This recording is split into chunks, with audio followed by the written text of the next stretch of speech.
اور یہ پوری تاریخ ہے.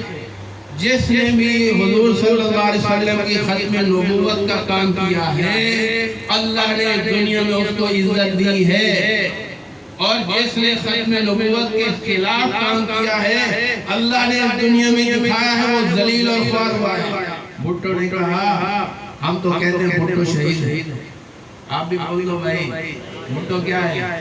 شہید ہے. اور ہمیں امید ہے انشاءاللہ ثم انشاءاللہ یہ عمل اس میں ان کے جنت میں جانے کا ذریعہ ہے.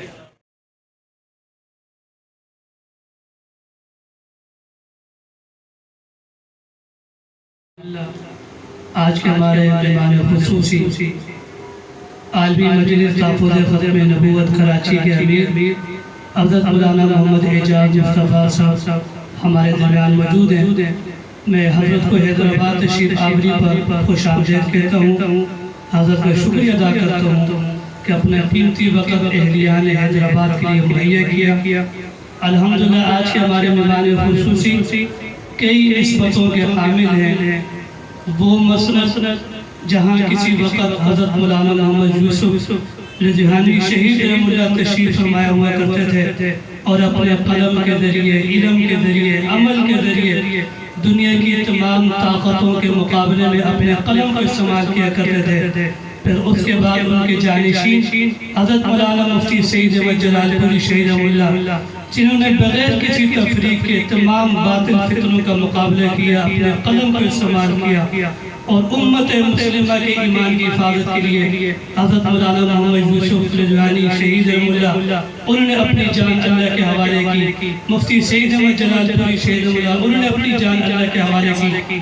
آج مولانا اعجاز مصطفیٰ صاحب اسی مسئلہ پر بیٹھ کر بہت بھاری ذمہ داری کو اپنے کندھوں پر لیے ہوئے امت مسلمہ کی ایمان کی فکر کو سامنے رکھ کر انہی اکابرین کے نقش قدم پر الحمدللہ آپ کا قلم چل رہے. یہی وجہ ہے کہ بیضینات جیسا رسالہ جو جامعہ علوم اسلامیہ بنوری ٹاؤن سے چھپتا ہے اور جس کے مدیر حضرت مولانا محمد یوسف بلوری رحمہ اللہ ہوا کرتے تھے، اور حضرت مولانا محمد یوسف بلوری رحمہ اللہ کا قلم وہ بھی تمام باطل قوتوں کے مقابلے میں چلا کرتا تھا اور کئی سال تک بیضینات کا اداریہ وہ مسلمانوں کی ایمان کی حفاظت کرتا رہا.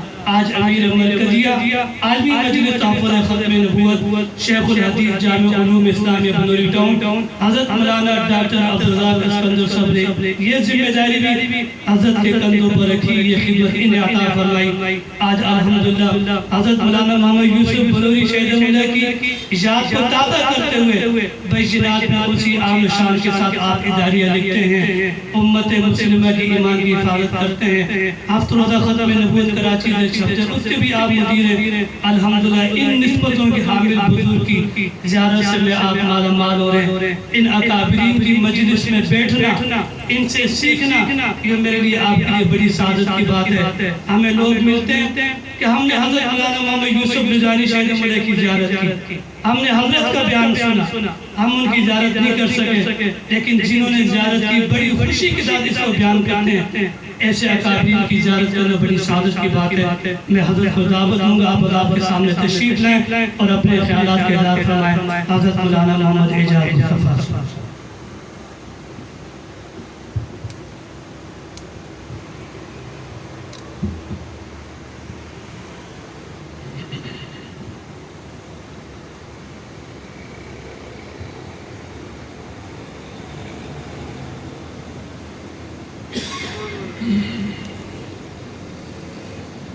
نحمده ونصلي على رسوله الكريم أما بعد أعوذ بالله من الشيطان الرجيم بسم الله الرحمن الرحيم قل يا أيها الناس إني رسول الله إليكم جميعا وقال الله تعالى في مقام آخر فإن آمنوا بمثل ما آمنتم به فقد اهتدوا وقال النبي صلى الله عليه وسلم لا يؤمن أحدكم حتى أكون أحب إليه من والده وولده والناس أجمعين وقال النبي صلى الله عليه وسلم المرء مع من أحب. وقال النبي صلى الله عليه وسلم أصحابي كالنجوم فبأيهم اقتديتم اهتديتم. الله في أصحابي لا تتخذوهم غرضا من بعدي فمن أحبهم فبحبي أحبهم ومن أبغضهم فببغضي أبغضهم. أو كما قال النبي صلى الله عليه وسلم صدق الله العلي العظيم وصدق رسوله النبي الكريم.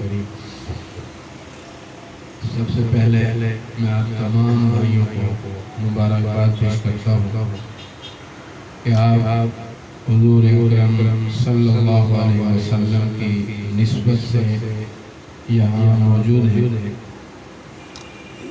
اللہ تبارک و تعالی ہم سب کی اس حاضری کو قبول فرمائے. میرے بھائیوں، خیر اور شر، حق اور باطل،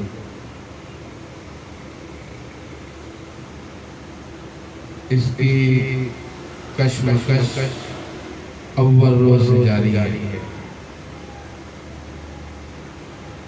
ایک طرف ایک جماعت رہی ہے جو اللہ کے بندوں کو اللہ کے ساتھ جوڑنے کا کام کرتی آئی ہے، اور دوسری طرف ایسے قوتیں اور ایسے شریر لوگ آتے رہے ہیں جو اللہ کی مخلوق کو اللہ سے دور کرنے کا کام کرتے رہے. اللہ تبارک و تعالی نے حضرت آدم علیہ السلام کو پیدا فرمایا، حضرت حوا کو پیدا فرمایا، پھر ان کی اولاد کو پھیلایا. حضرت آدم علیہ السلام کی جب پیدائش ہوئی، اللہ نے پیدا فرمایا تو شیطان کو کہا کہ آپ ان کو سجدہ کریں. اسجدوا لآدم، آدم کو سجدہ کرو. فسجدوا، تمام ملائکہ نے سجدہ کیا الا ابلیس نہیں. اور اللہ تعالیٰ نے یہ بات اپنے بندوں کو بتلائی کہ دیکھو شیطان تمہارا بہت بڑا دشمن ہے. ان الشیطان لکم عدو فاتخذوہ عدوا. شیطان تمہارا دشمن ہے، تم بھی اسے دشمن سمجھو. یہ بات یہاں ذہن میں رکھیں کہ دشمن کو دشمن سمجھنا یہ اللہ کا حکم ہے. دشمن کو کبھی دوست نہ سمجھو، دشمن کو دشمن سمجھو. اب سجدہ نہیں کیا، اللہ نے پوچھا تو نے سجدہ کیوں نہیں کیا جس کو میں نے اپنے ہاتھوں سے پیدا کیا؟ تو نے تکبر کیا یا حقیقتاً تو بڑا ہے؟ کہنے لگا انا خیر منہ، میں اس سے بہتر. یعنی لڑائی کی بنیاد یہ ہوتی ہے کہ صحیح والا بھی کہتا ہے میں بہتر ہوں اور باطل والا بھی کہتا ہے کہ میں بہتر ہوں. شیطان کہہ رہا ہے، دلیل بھی دے رہا ہے، اور شیطان جس سے آگے دشمنی پڑھا. اللہ سے کہا کہ دیکھو میں ان کے آگے بھی آؤں گا، پیچھے بھی آؤں گا، دائیں بھی آؤں گا، بائیں بھی آؤں گا. اکثر کو شکر گزار یعنی آپ کا فرما بردار نہیں رہنے دیں گے، آپ کی بات نہیں مانیں گے. اللہ نے بھی فرمایا جس کو تو طاقت رکھتا ہے جمع کر لے آواز کے ذریعے، اور اپنے گھوڑوں کے ذریعے، پیادوں کے ذریعے، ان کے مال اور اولاد میں بھی شریک ہو جا، وعدہم ان سے وعدے بھی کر۔ اللہ نے کھلی چھوٹ دے دی اس کو۔ تو یہ ہمارا پہلا دشمن ہے، ہمارے باپ کا دشمن اور ان کی اولاد کا دشمن۔ ادھر انبیاء کرام علیہ السلام ہر دور میں اللہ کے بندوں کو اللہ سے جوڑنے کے لیے حضرت آدم علیہ السلام، حضرت نوح علیہ السلام، حضرت ابراہیم خلیل اللہ علیہ السلام، حضور صلی اللہ علیہ وسلم تک سب کا کیا کام تھا کہ تم اللہ کی بات مانو، جو تمہارا خالق ہے، جو تمہارا مالک ہے، جو تمہیں روزی دیتا ہے، اس کی بات مانو، اس کو خوش کرو۔ اور شیطان اپنے چیلوں کے ذریعے انبیاء کا بھی دشمن بناتا رہا، انبیاء کو نعوذ باللہ تکلیفیں اور ایذائیں دلواتا رہا، اور یہ کشمکش چلی آ رہی ہے۔ حضرت نوح علیہ السلام کو پتھر کسی پر برس رہے تھے کہ یہ اللہ کی طرف کیوں بلاتے ہیں۔ حضرت ابراہیم خلیل اللہ علیہ السلام کو آگ میں ڈالا گیا، کیوں یہ اللہ کی طرف کیوں بلاتے ہیں، صحیح بات کیوں کہتے ہیں۔ بنی اسرائیل کو کیوں عذاب میں مبتلا کیا گیا، فرعون انا ربکم الاعلی انا ربکم تھا، یہاں تک کہ حضور صلی اللہ علیہ وسلم آپ کو صادق کہنے والے، آپ کو امین کہنے والے، جی ہر فیصلے میں آپ کو حکم ماننے والے، لیکن جب آپ نے بھی اللہ کی توحید کی طرف بلایا، اللہ کے دین کی طرف بلایا، اللہ کی عبودیت کی طرف بلایا، اپنے بھی دشمن ہو گئے۔ ابو جہل ہے، ابو لہب ہے، عتبہ ہے، شیبہ ہے، جی پورا دین قرآن کریم پڑھ کر دے۔ قرآن کیا کہتا ہے؟ اللہ کی بات مانو، حضور صلی اللہ علیہ وسلم کے طریقے پر چلو، اور پھر صحیح معنوں میں جو انسانیت ہے۔ آج انسانی حقوق، صحیح انسانیت اور انسانیت کے حقوق، یہ دین اسلام ہے۔ حضور صلی اللہ علیہ وسلم کی تمام تعلیمات یہ انسان کا، انسانیت کا خلاصہ اور نچوڑ ہے۔ جو حضور کی بات نہیں مانتا وہ انسانیت سے خارج ہے، جو حضور صلی اللہ علیہ وسلم کی بات مانتا ہے وہ انسانیت کے دائرے میں ہے۔ ٹھیک ہے، قرآن سب کا، حضور صلی اللہ علیہ وسلم سب کے، اللہ بھی سب کے۔ ٹھیک ہے، تو قرآن کریم نے جو دعوت دی ہے، جو حضور صلی اللہ علیہ وسلم نے دعوت دی ہے، یہ صحیح معنوں میں انسانیت۔ لیکن میں نے کہا یہاں بھی وہی بات ہے، آپ صلی اللہ علیہ وسلم کو کیوں تکلیفیں دی گئی، آپ کے کلمہ پڑھنے والوں کو کیوں تکلیفیں دی گئی کہ یہ اللہ کی طرف کیوں بلاتے ہیں۔ اشراف لوگ، حضرت ابوبکر صدیق رضی اللہ تعالیٰ عنہ اسلام سے پہلے بھی اشراف میں شمار ہوتے تھے، معزز لوگوں میں شمار ہوتے تھے، لیکن آپ خود دیکھیں کلمہ پڑھنے کے بعد ان کو بھی ایذائیں دی گئی، تکلیف دی گئی، پریشان کیا گیا۔ حضرت عمر بن الخطاب رضی اللہ تعالیٰ عنہ جری آدمی تھے، تکلیفیں ان پر بھی آئی۔ حضرت عثمان غنی رضی اللہ تعالیٰ عنہ، حضرت علی المرتضی رضی اللہ تعالیٰ عنہ، یہ کون لوگ ہیں؟ یہ وہ لوگ ہیں کہ چھن کر اور چنیدہ لوگ چن کر اللہ نے ان کو حضور صلی اللہ علیہ وسلم کے لیے منتخب کیا۔ حضور صلی اللہ علیہ وسلم کا ارشاد ہے، اللہ نے ان صحابہ کو میرے لیے منتخب کیا ہے، اللہ نے ان کا انتخاب اللہ نے کیا ہے، اللہ نے ان کے قلوب کو دیکھا ہے، اللہ نے ان کا امتحان لیا ہے۔ جی اولئک الذین امتحن اللہ قلوبهم للتقوی، اللہ نے امتحان لیا ہے۔ جتنے مہاجرین، جتنے انصار جی اور مکہ کے فتح سے پہلے اور مکہ فتح ہونے کے بعد قرآن کریم نے ان سے رضا کا اعلان کیا ہے۔ والسابقون الاولون من المهاجرين والانصار والذين اتبعوهم باحسان رضي الله عنهم ورضوا عنه۔ سابقین اولین، مہاجرین، انصار ان کی اتباع کرنے والے ہوں اخلاص سے، اعلان کر دیا اللہ نے رضی اللہ عنہ ورضوا عنہ۔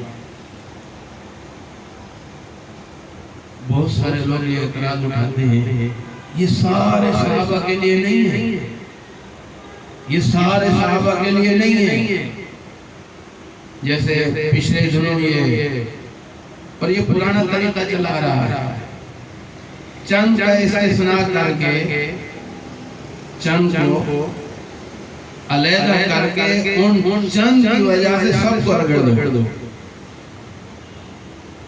کہا تھا نا یہ سارے لوگ ایسے ہیں، یہ 5% ہیں جو شرارت کرتے ہیں۔ ایک مثال دے رہا ہوں، اب ان 5% کے نام پر سب کو رگڑ دو۔ مدارس کے جب ہو رہا تھا کراچی کے کہتے ہیں چند مدارس ہیں، باقی ٹھیک ہے، ہم نے تحقیق کی ہے، چند مدارس ہیں، چند کون سے نام تو بتاؤ، نام نہیں بتائیں گے، ان چند کے زمرے میں سب کو رگڑیں گے۔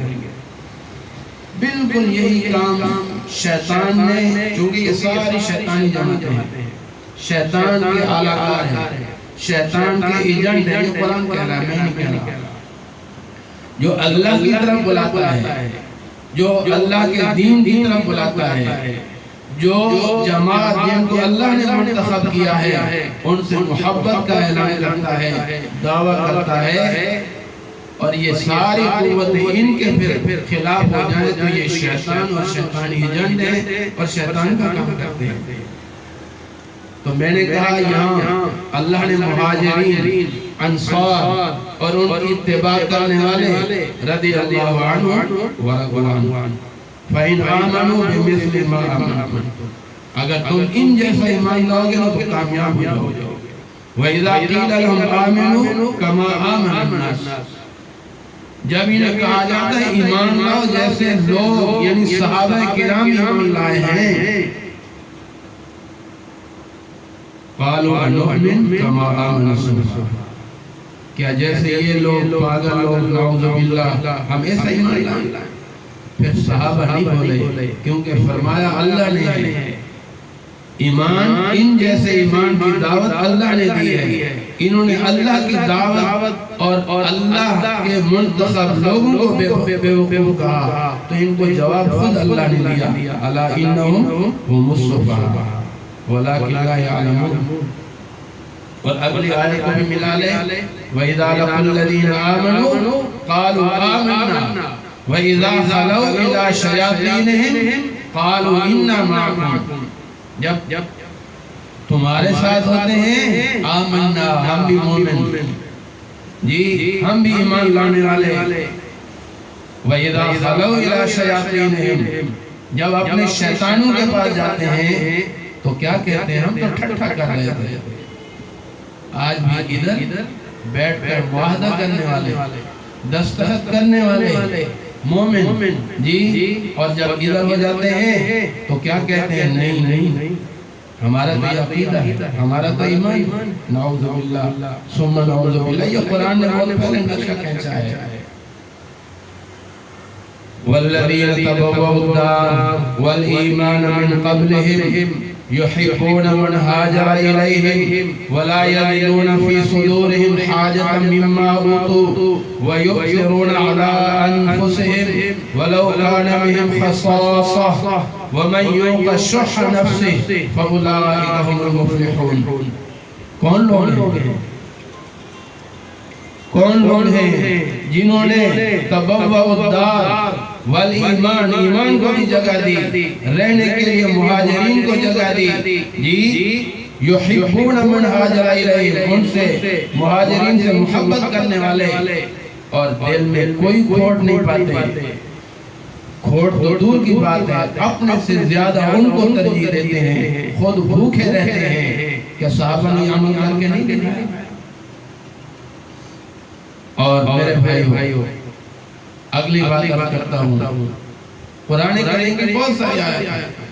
ان الذين آمنوا وهاجروا وجاهدوا في سبيل الله بأموالهم وأنفسهم والذين آووا ونصروا أولئك هم المؤمنون حقا،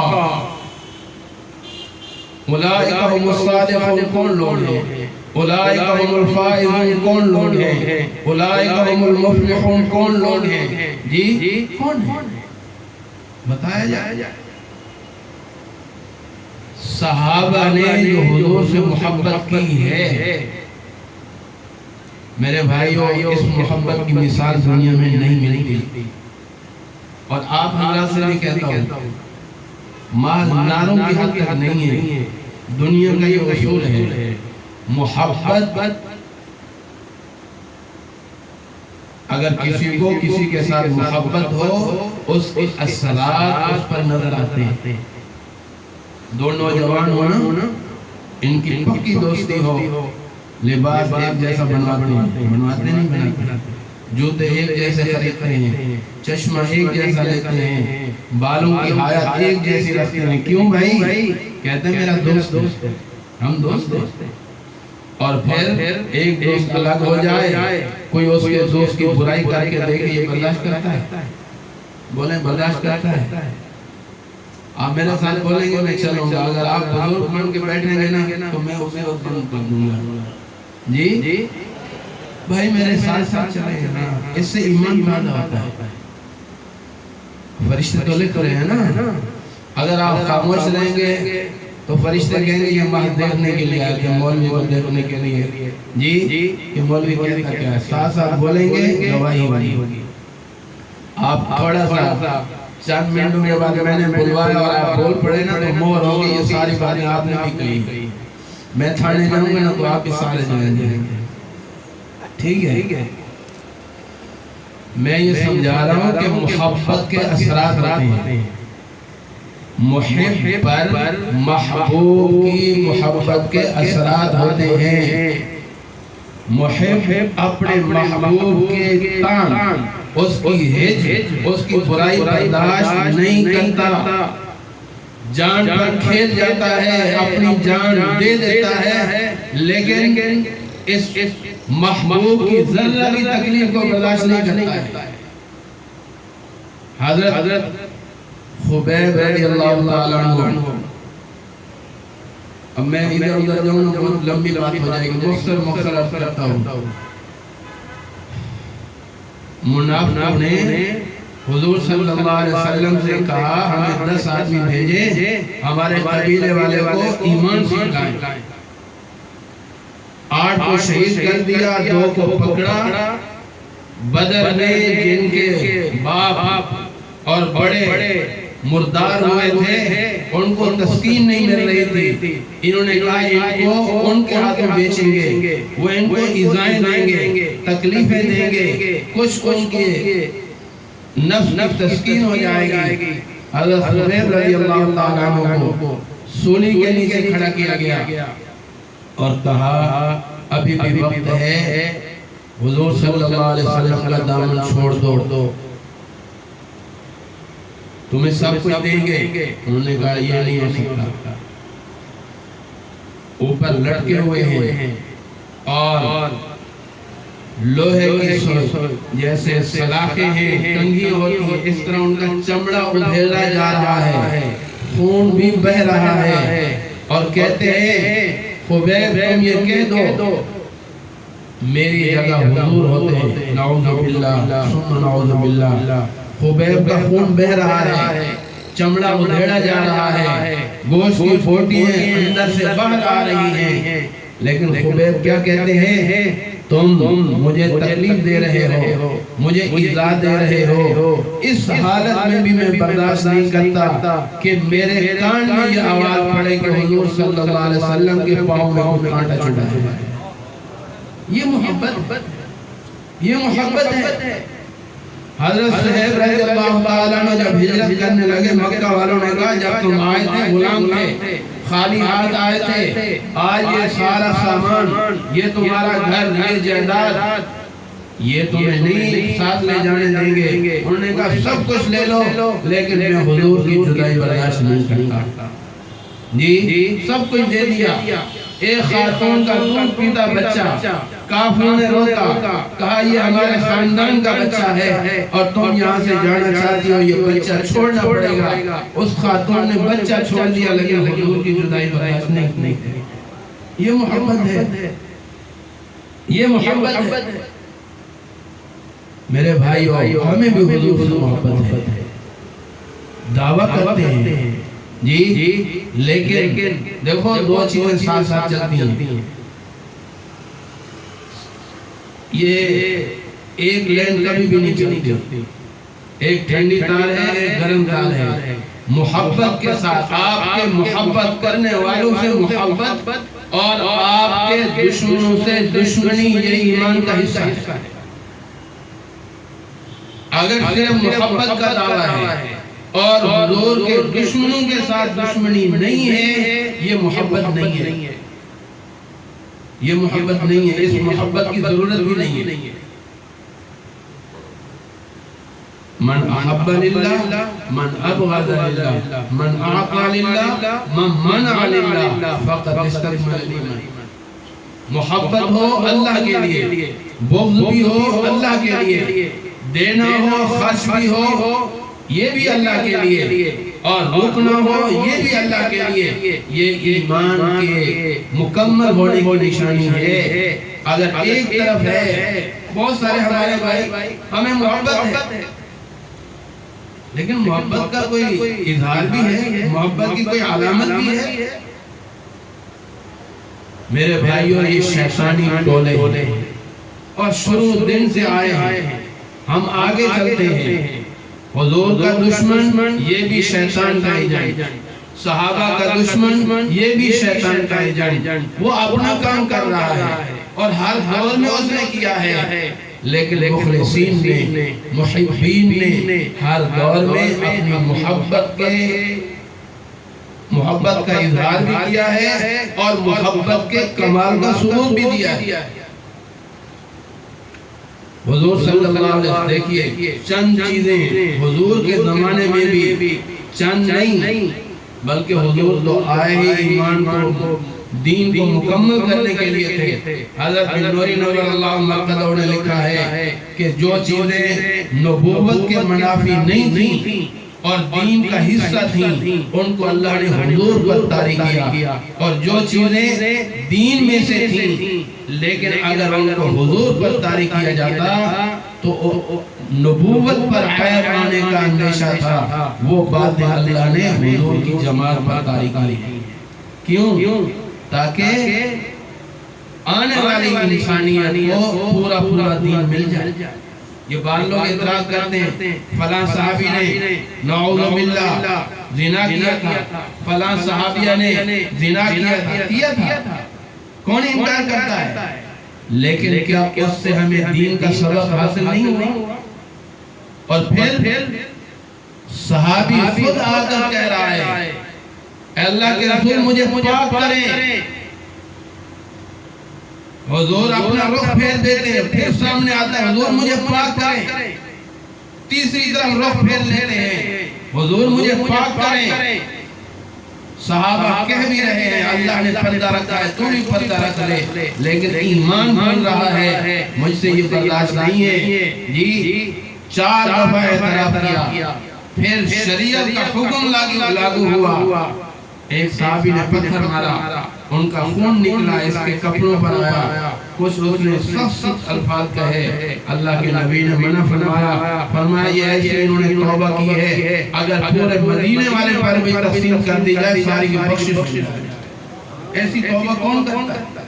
یہ وہ باتیں ہیں جو دین کی تکمیل کا حصہ ہے۔ آج ہم اپنا چور، اندر کا چور ظاہر کرنے کے لیے صحابہ پر کام کرتے ہیں۔ میں نے کہا کچھ باتیں ایسی ہیں جو حضور کے زمانے میں ہوئی، لیکن کیوں ہوئی کہ حضور ان کے بارے میں بھی ہمیں ایک تعلیم دے دے۔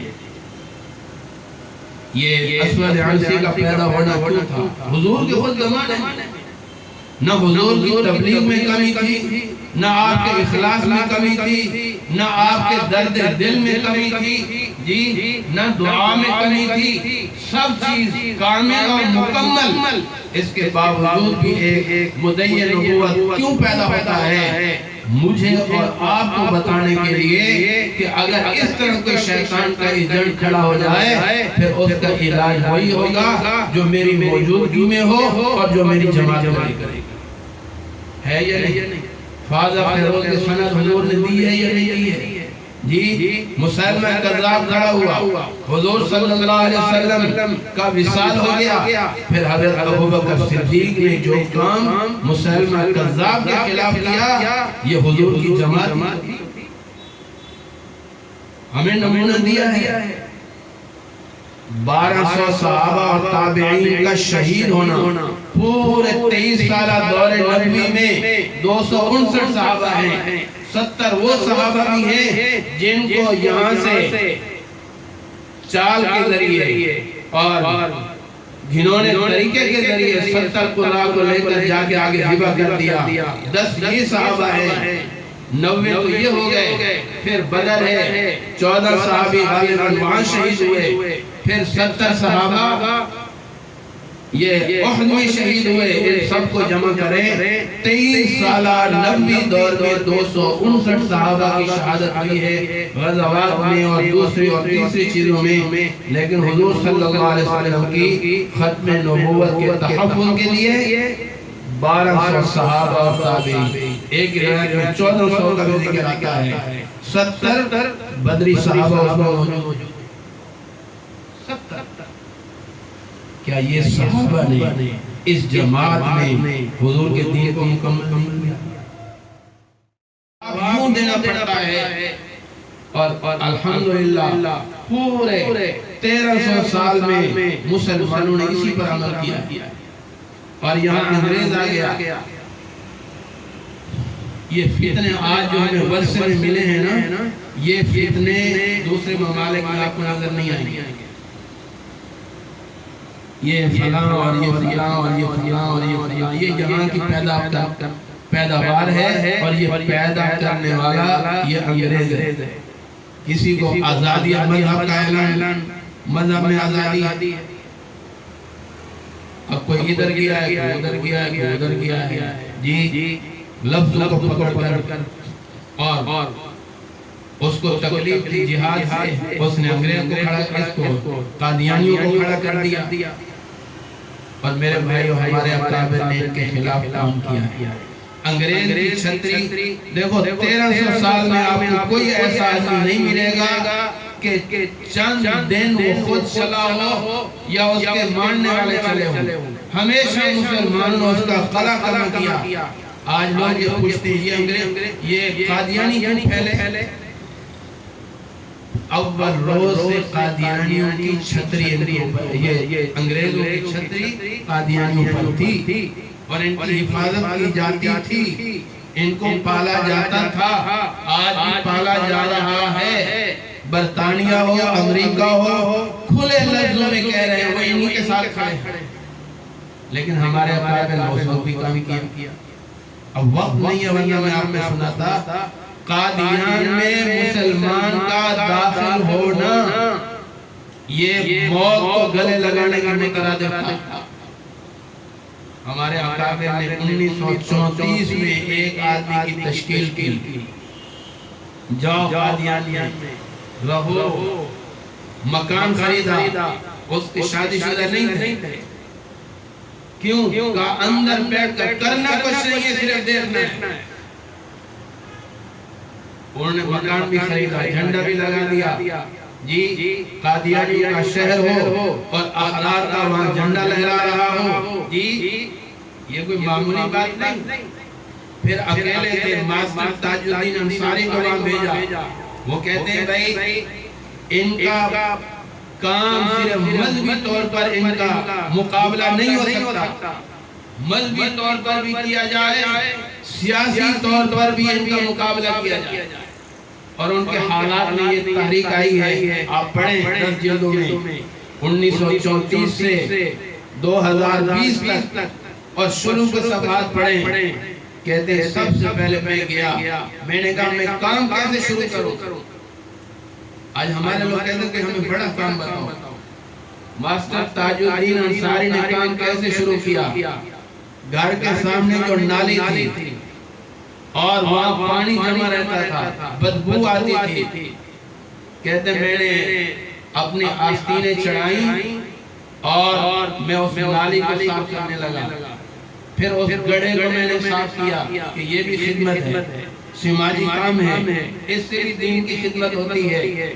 کہتے ہیں وہ ایک قادیانی عورت جس کا گھر قریب تھا، پہلے تو ہر ایک آتے جاتے نشانہ بناتے تھے، یہ مجھے آ گئے، یہ احراری آ گئے، ان کا کیا کام؟ کہتے ہیں جب میں نے کام کیا، وہ کہتی ہے مولوی صاحب مجھے بتاؤ آپ کو کس چیز کی ضرورت ہے؟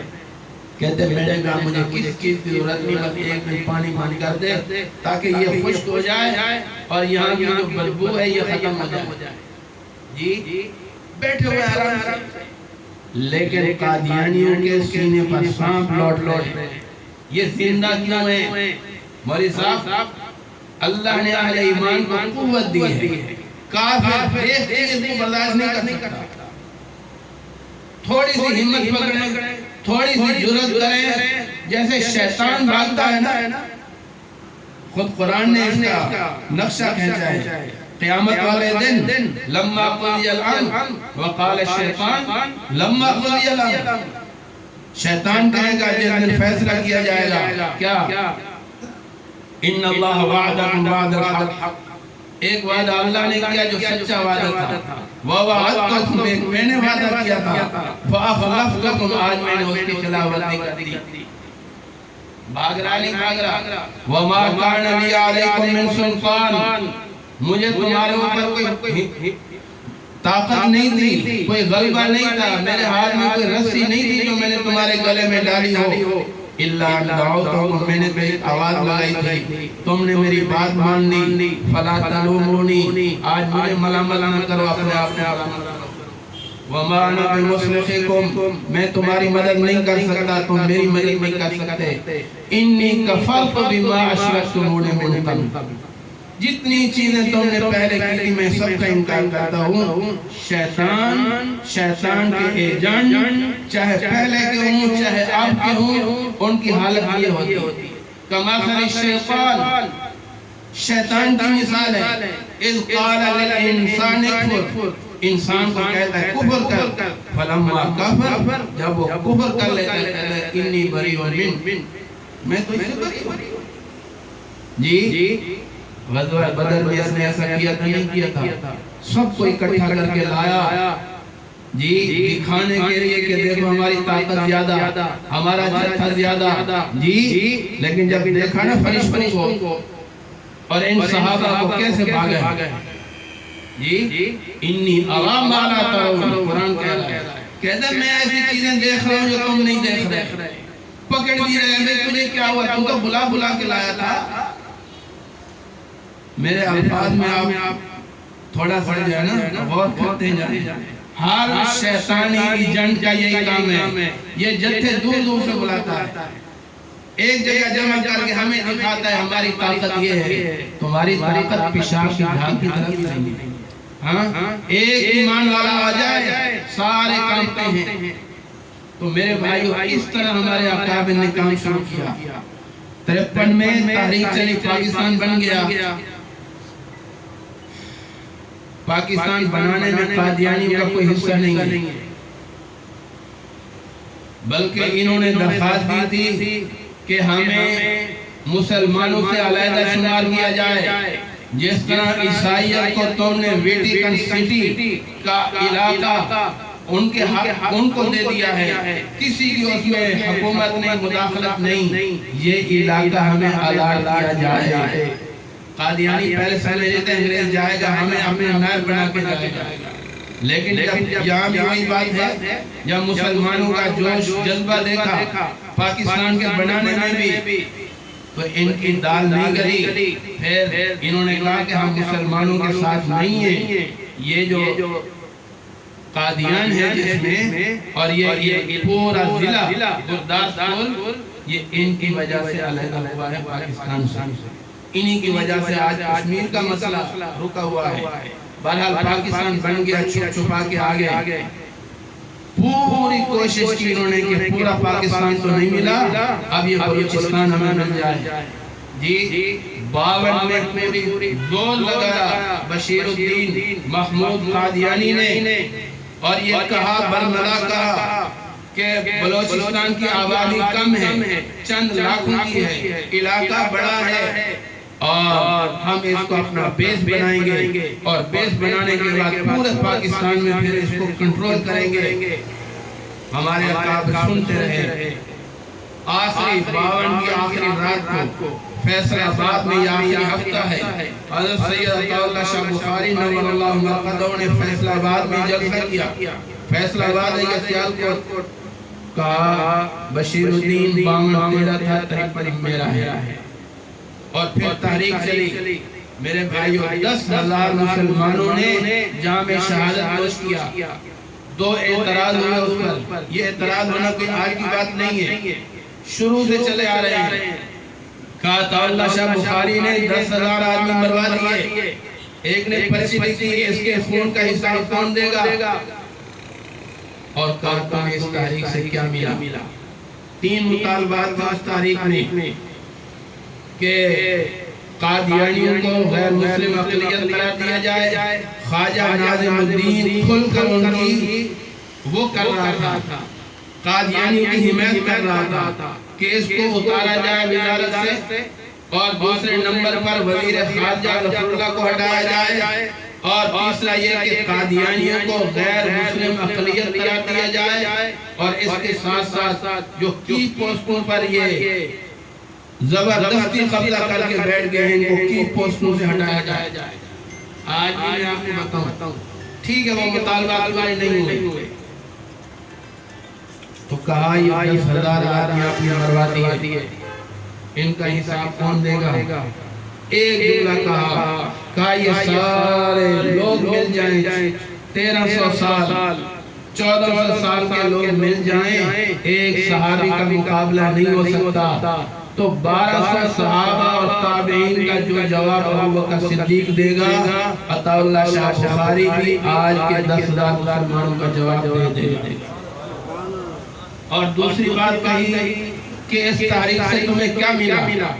کہا ہمیں یہ ملا ہے کہ میں نے ہر مسلمان کے دل میں ایٹم بم فٹ کر دیا ہے، اور جس دن یہ پھٹے گا قادیانیت کا کفر آشکارا ہو کر باہر آئے گا، اور ہر آدمی ان کو کافر کہے گا، اور یہ پھٹا ہے 1974 میں، اور انہی کی سازشوں کی وجہ سے۔ بم خود تو نہیں پھٹتا ہے، کوئی اس کو پن لگاتا ہے، جی اس کو کوئی چیز چبوتا ہے تو پھر وہ پھٹتا ہے، چبونے والے قادیانی خود ہیں، آج اپنے ہاتھوں کو کاٹ رہے ہیں کہ یہ ہم کو کیا ہو گیا۔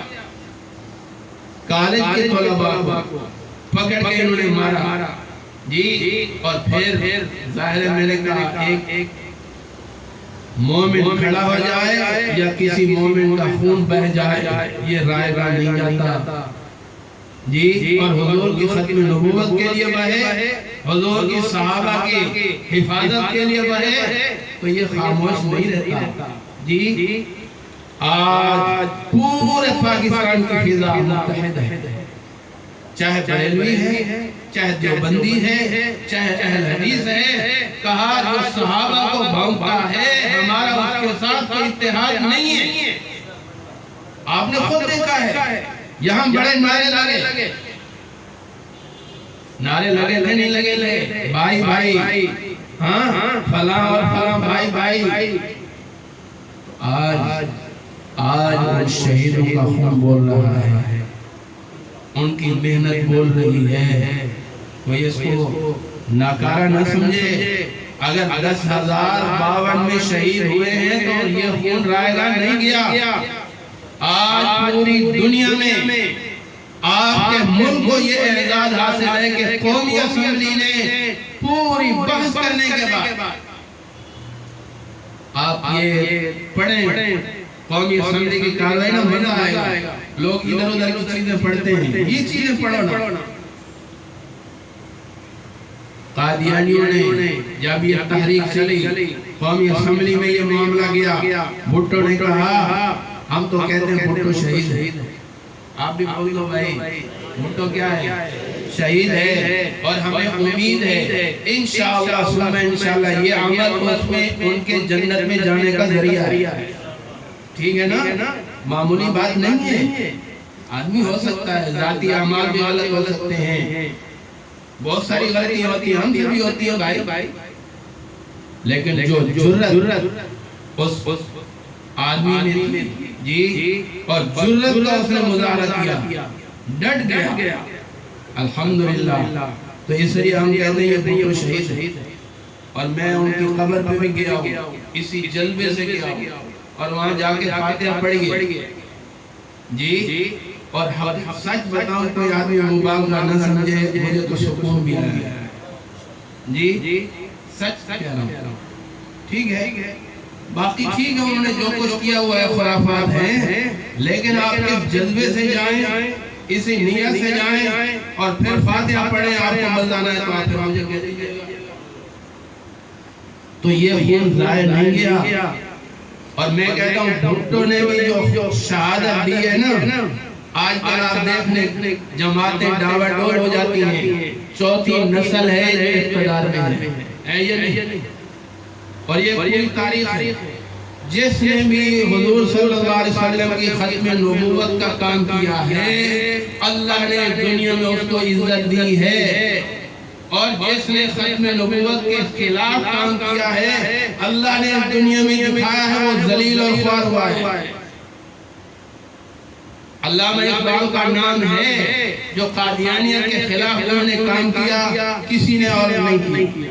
اپنے زمانے میں قائد اعظم نے غازی الدین شہید کی وکالت کی تھی نہیں کی تھی جی. ٹھیک ہے، ظاہر کچھ بھی ہو، عمل کی مثال بھائیو آزاد کی اصل تو ایمان ہے جی. ایمان موجود ہے، اعمال میں کمی ہے تو بعض کٹ بھی جائے آدمی زندہ رہتا ہے. اعمال ہم کہتے ہیں اعمال بھی ٹھیک ہونے چاہیے، لیکن انہوں نے جو کردار ادا کیا ہے وہ تاریخی ہے. پھر اللہ نے بھی عزت دی. آج قائد اعظم بنا دیا ہے یا نہیں؟ یہ غازی الدین کی میں کہتا ہوں اس وکالت کا صلہ ہے جی. آپ کے یہاں وزیر اعلیٰ ہے یہ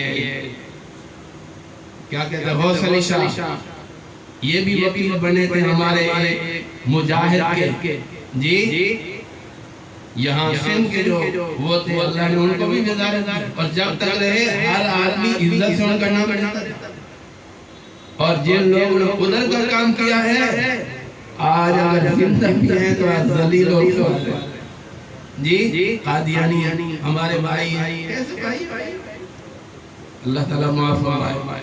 تو 74 کی تحریک میرے بھائیوں قادیانیوں نے خود درخواست دی تھی. معاملہ جب اسمبلی میں گیا کہ چونکہ مسئلہ ہمارے بارے میں ہے، ہمیں سنا جائے. اور یہ آپ کو پتا ہے، پتہ نہیں تو بتاتا ہوں، قومی اسمبلی میں بولنے کی اجازت صرف جو اراکین اسمبلی ان کو ہوتی ہے، باہر والے آدمی کو نہیں ہوتی. صدر بھی یہاں تک کہ اگر آئے گا تو وہ سپیکر کی جگہ کھڑے ہو کر تقریر کرتا ہے، اسمبلی کے اندر نہیں کر سکتا.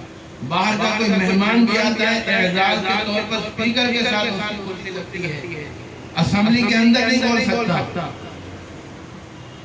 یہ تو قانون بنا دیا. عام آدمی تو بولنے دور کی بات ہے.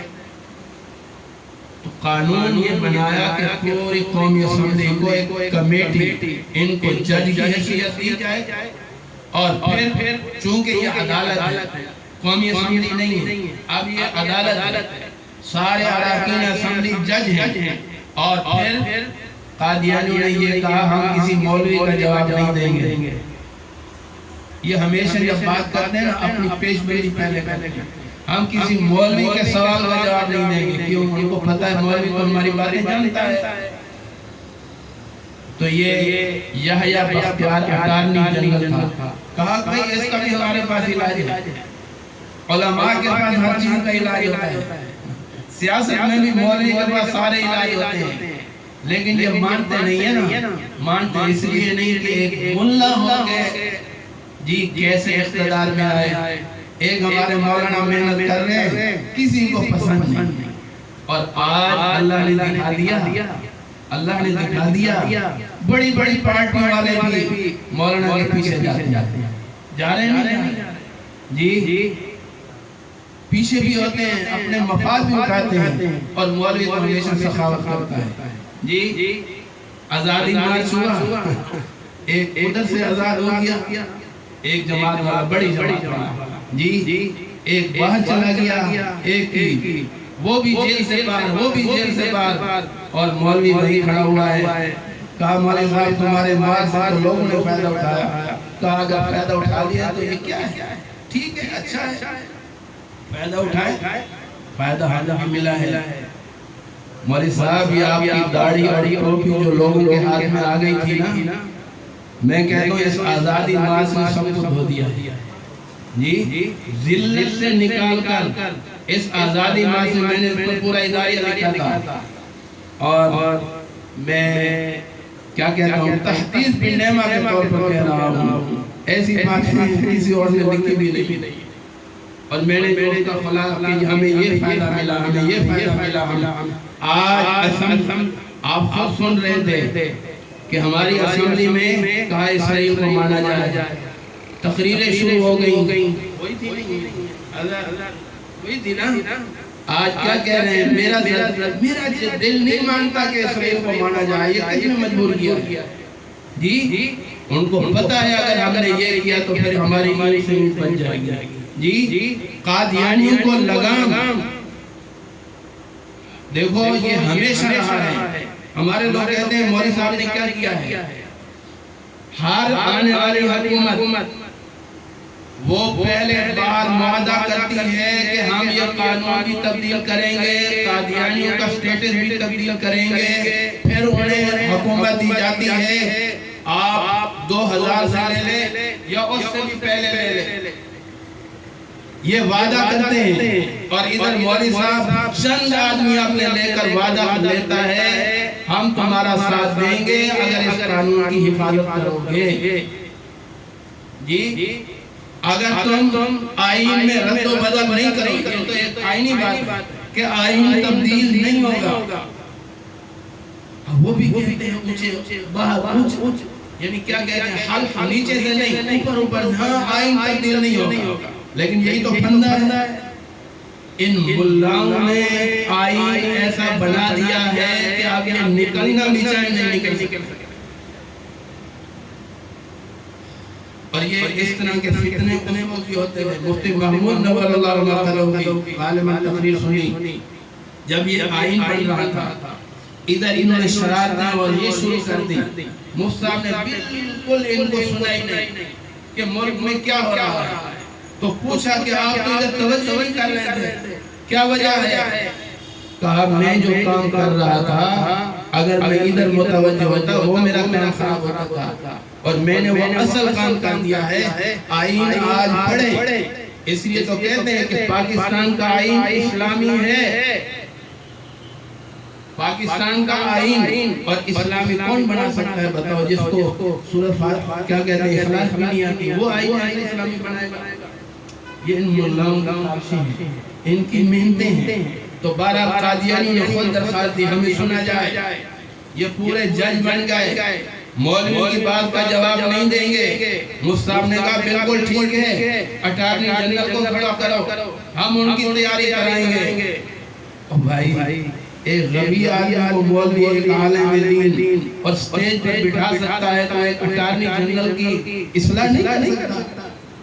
پوری رات ہم کو پڑھاتے تھے، پوری رات.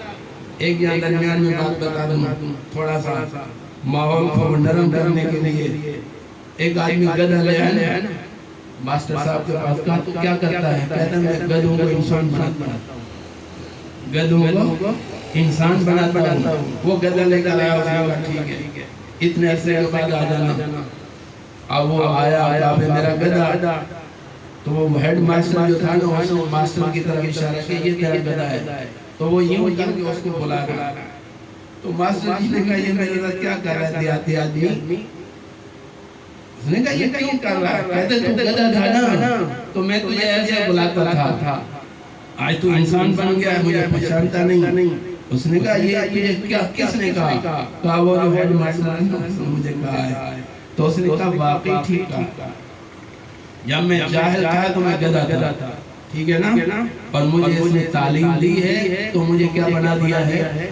انسان بنا دیا ہے. ٹھیک ہے، تو یہ مولوی لوگ انسان بناتے ہیں، چھوٹے چھوٹے بچوں کو پڑھاتے ہیں. جی کارمان میں بھی تو گدھا تھا جی، مجھے بھی استادوں نے پڑھایا جی. جاہل ہے تو گدھے تھے. ہمارے ڈاکٹر عبدالرزاق صاحب سناتے ہیں ایک آدمی حضور صلی اللہ علیہ وسلم کے پاس آیا، کہا میرا بیٹا میرے جو ہے نا وہ نہیں پڑھتا، تعظیم نہیں کرتا. ہم میاں بیوی کسی بات پر لڑ رہے تھے اور اس نے ڈنڈا اٹھایا، اس کو بھی مار دیا، میری بیوی کو اور مجھے بھی مار دیا. حضور نے کہا بلاؤ اس کو. بلایا، کہا بھی تو نے یہ کیوں کیا؟ ماں باپ کا بڑا حق ہے. اس نے کہا ماں باپ کا حق ہے، اولاد کا بھی حق ہے یا نہیں؟ آپ نے فرمایا ہے. فرمایا آپ ان سے پوچھیں انہوں نے کون سا حق ادا کیا؟ آدمی کی ماں پاکیزہ ہونی چاہیے، اچھے خاندان کی ہونی چاہیے. انہوں نے ایک لونڈی سے نکاح کیا اپنا، اور میں اس لونڈی سے پیدا ہوا. دوسرا حق پیدا ہونے والے کا یہ ہے کہ اس کا نام اچھا رکھا جائے.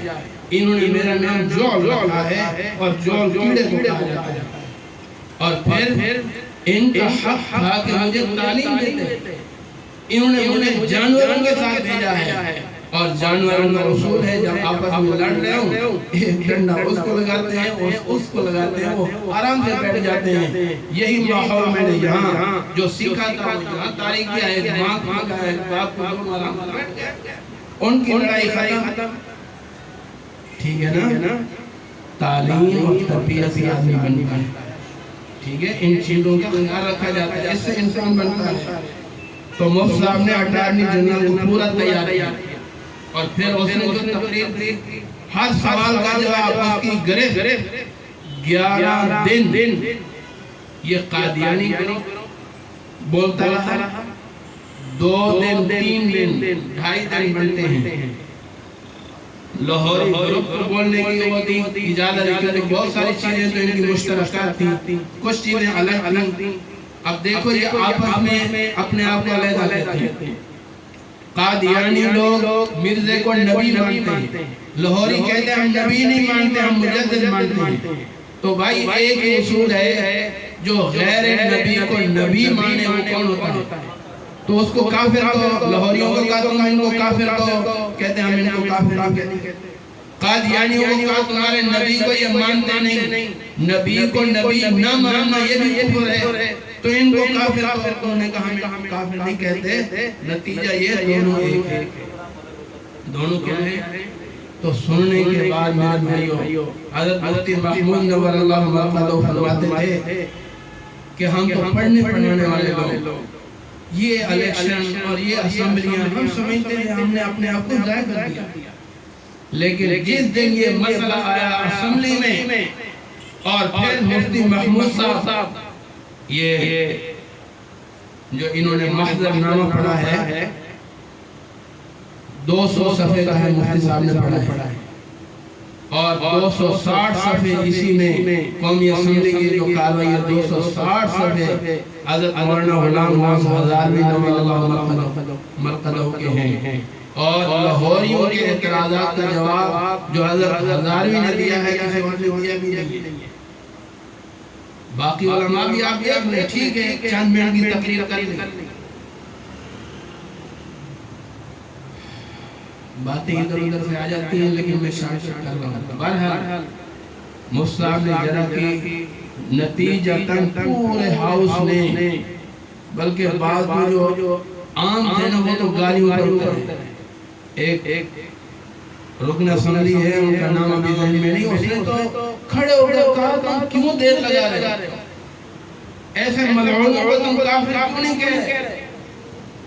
لیکن شروع میں مفتی صاحب فرما رہے ہیں، ان کی تقریر سنی ہے، یہ 6 منٹ کا کلپ ہے، کہا کہ جب یہ مرزا ناصر الدین آیا تھا، مرزا ناصر پگڑی بھی باندھی ہوئی، یہ آج والا جو پگڑی باندھتا ہے، قرآن کا ایک لفظ نہیں آتا، وہ ایک کلپ چھوٹا سا آیا تھا، فَسَيَفْيَكَهُ نہیں وَلَا وَيَجْتَمَعُونَ، بیچارے نے بڑا زور لگایا، بڑا زور لگا کہ اس کو صحیح پڑھ لیں، نہیں پڑھ سکتا، آتا واتا کچھ نہیں ہے، جاہل اجہل ہے، بدماش ہے۔ تو اب یہ مرزا ناصر پگڑی باندھی ہوئی، ہاتھ میں عصا اور اس طرح کی باتیں، مصعب کہتے ہیں میں رات کو رو رو کر اللہ سے مانگتا ہے، اور جب ان کی حالت دیکھی بہت سارے اراکین سن لی، ان کو مولوی کافر کہتے ہیں، کیونکہ بات مولویوں کی طرف آتی ہے، مولویوں کو کافر کہتے ہیں۔ جب اس نے بات کی اور اس کا کفر کھلا تو ہم سے پہلے وہ لوگ کہتے تھے کہ جلدی ان کو کافر قرار دو، جلدی کافر قرار دو۔ تو میرے بھائیو ہمارے زندگی ہے، باہر کا میدان حضرت بن نوری نور اللہ مقدہ اس وقت مجلس عمل جو بنی تھی اس کے بھی صدر تھے، اور عالمی مجلس تحفظ ختم نبوت کے بھی امیر تھے۔ باہر کا میدان ان حضرات نے سنبھالا تھا، اندر کا میدان ان علماء کرام نے، خصوصاً حضرت مفتی محمود، حضرت مولانا غلام غوث ہزاروی نور اللہ مقدہ، اور دوسرے اکابرین بھی تھے، دوسرے مسالک کے لوگ بھی تھے۔ تب جا کے یہ مسئلہ حل ہوا اور ان کو غیر مسلم اقلیت قرار دیا گیا، اور یہ کاروائی آج چھاپی ہوئی ہے جی۔ اور اس وقت بھی بھٹو سے کہہ کر یہ کہا کہ اس کاروائی کو باہر نہ نکالیں، اور مصلحت یہ تھی سیاسی طور پر کہ اگر مسلمان اس کو پڑھیں گے تو کوئی قادیانی بچے گا نہیں، لیکن قادیانیوں نے کیا کہنا شروع کر دیا کہ اگر وہ کاروائی باہر آ جائے تو آدھا پاکستان قادیانی بن جائے۔ ہمارے مولانا اللہ صاحب نے ایک کام پہلے کیا تھا، صرف ان کے جواب کے لیے، ساری باتیں یہی تھی، لیکن انہوں نے واضح نہیں کیا تھا کہ قانونی پابندی تھی، لیکن اب تو یہ کاروائی بھی سامنے آ گئی ہے، اور ہم کہتے ہیں قادیانی اور تم بھی پڑھو، آج کے قادیانی بھی یہ پڑھیں اور بالکل خالی ہو کر پڑھیں، تو آپ کو دودھ کا دودھ پانی کا پانی پتہ چل جائے گا۔ اور ہماری یہ دعوت ہوتی ہے، مولانا اللہ صاحب دامت برکاتہ نے ایک دفعہ باتوں میں بزرگوں سے باتیں نکل جاتی ہیں، ایک بات تو یہ فرمائی یہ قادیانیوں کے لیے کہ اگر دن بھر ہم ان کا مقابلہ کرتے ہیں علمی طور پر، تحریری طور پر، تقریری طور پر، تو رات کو اللہ کے سامنے کے لیے دعائیں کرتے ہیں، یا اللہ ان کو ایمان کی توفیق عطا فرما دے، یا اللہ ان کو اسلام کی ہدایت دے دے۔ اور دوسری بات فرمائی یہ آپ کے ایمان کے لیے کہہ رہا ہوں، فرمایا جو ختم نبوت کا کام کرتا ہے، بلکہ انہوں نے اپنے لیے کہا کہ یہ تو ہمیں یقین ہے کہ اللہ ہمیں جہنم میں نہیں بھیجے گا، کیوں؟ فرمایا جہاں حضور کا دشمن ہو، ساری زندگی آپ کی پہرے چوکیداری کرنے والا وہ بھی وہیں ہو، اللہ یہ گوارا نہیں کریں گے۔ لیکن راستے کی جو رکاوٹیں ہیں نا کا ادھر سے ڈر لگتا ہے جی۔ ہمارے مولانا اکرم طوفانی صاحب دامت برکاتہ دعا فرمائے اللہ ان کو صحت دے، کہتے میں بیت اللہ گیا اور وہاں میں نے غلام پکڑ کر کہا یا اللہ روٹی نہیں دیتا نہ دے، پانی نہیں دیتا نہ دے، کپڑے نہیں دیتا نہ دے، لیکن یہ حضور صلی اللہ علیہ وسلم کی ختم نبوت کے تحفظ کی جو چوکیداری ہے نا، یا اللہ یہ کام